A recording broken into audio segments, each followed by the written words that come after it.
I think I like those models of meaningful employment and Mm, frontline employment.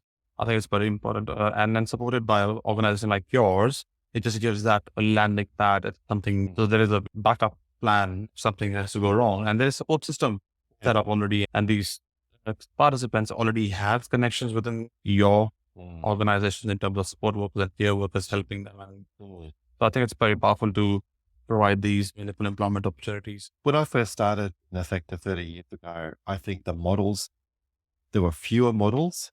You either worked in open Mm, employment in what we'd now call a DEV program, or you worked in what we might have called sheltered workshops or business enterprises or mhm, ADE, and they were the models. Whereas these days, there are a lot more models. The pathways are a lot more varied.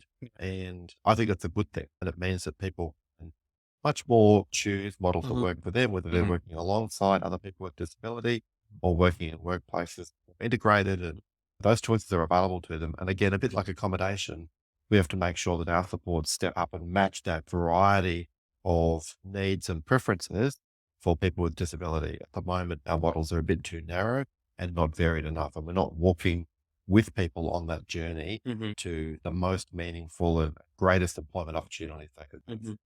And as you might have gone through this draft strategy on care and support economy, and in which talks broadly on bringing together four sectors: disability, aged care, early childhood, and veteran affairs. And looking into that lens, that's a 10-year strategy, but and how, if you have gone through, what are your initial takes and views on that document? And in principally, what do you feel about this? I think it's a great prompt for discussion. There's one really important overarching benefit of that view, which is that disability, for example, should not be confined to a view about what is in the NDIS.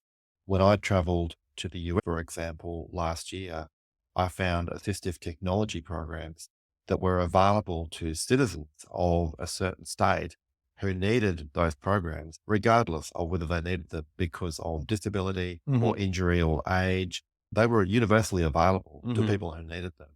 Whereas here, our programs restricted on eligibility to people who fit into this program because you're assessed as being eligible because of your disability. But if you're over a certain age, you're not eligible. You have to go to a different program. Hmm.